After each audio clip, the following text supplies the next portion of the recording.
Il n'y a pas la déception de qualification puisqu'elle était un peu partie la semaine dernière, mais on a l'impression que vous avez pris quand même un coup au moral là, en cette fin de saison, c'est compliqué de...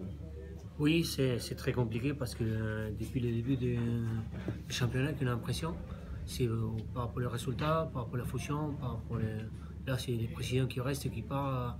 Il y a plus de 23 joueurs à la fin du contrat, donc il n'y a pas de nouvelles dans le club. Donc forcément, ça se traduit sur le terrain. Donc ça, il faut tenir en compte aussi, il faut faire l'analyse aussi. Tu penses que le contexte extérieur pèse vraiment sur... Bien sûr, Ouais.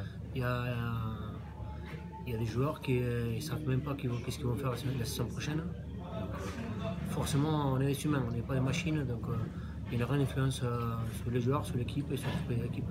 Vous en avez parlé entre vous dans le vestiaire, vous en parlez de tout ça, de tous ces remous? Bien sûr, on parle depuis un moment, on demande des nouvelles, mais il n'y a pas de réponse au club. Donc nous, on n'a rien à regretter, à se rapprocher.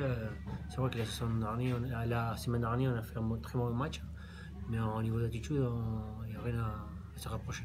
Quand tu dis... Parce que ce soir, c'est pas sur ça que vous avez perdu ce match. C'est pas sur l'état d'esprit, c'est pas sur vous n'avez pas craqué. Non, mais après, depuis un peu plus de 10 matchs, 12 matchs, qui manquent les joueurs, il n'y a pas de joueurs médical. On a enchaîné 3 matchs en 12 jours. C'est dur, on est dans les durs. Quand tu dis on demande des réponses et on les a pas, qui vous les demandez, avec qui vous échangez? Je sais pas. C'est une bonne question, hein. Je sais pas. Parce qu'il n'y a personne qui a la réponse, les staffs n'ont pas de réponse, il n'y a pas de nouvelles, donc on ne sait même pas à qui il faut les demander. T'es inquiet pour l'avenir? Pardon? T'es inquiet pour le futur?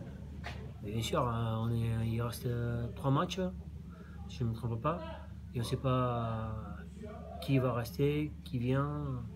Tu sens que tous les clubs recrutent, il y a des joueurs qui arrivent, sauf Bayern, donc c'est dommage. Est-ce que il y a une forme d'habitude, malheureusement à Bayonne, d'un club un peu qui bouge, mais c'est rare quand même que tu t'exprimes comme ça pour dire... Et parce qu'on est fatigué. Hein. Moi, je suis à Bayonne depuis un moment et ça passe toujours comme ça. Donc, au bout d'un moment, c'est fatigant. Et c'est frustrant. Donc, c'est vrai qu'après, tout le monde tape sur nous, sur les joueurs, parce que c'est nous qui rentrons sur le terrain, mais il faut tenir en compte aussi toutes les choses qui sont autour, que nous, on ne peut pas les contrôler. Donc, même faire un voyage les jours même après un match, c'est pas professionnel. C'est quoi maintenant vos ressorts pour terminer cette saison déjà?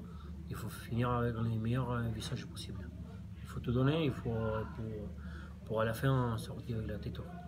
Notamment à domicile, c'est ça que vous visez particulièrement? Oh, il faut essayer de gagner les 3 matchs qui restent. C'est ça l'objectif maintenant.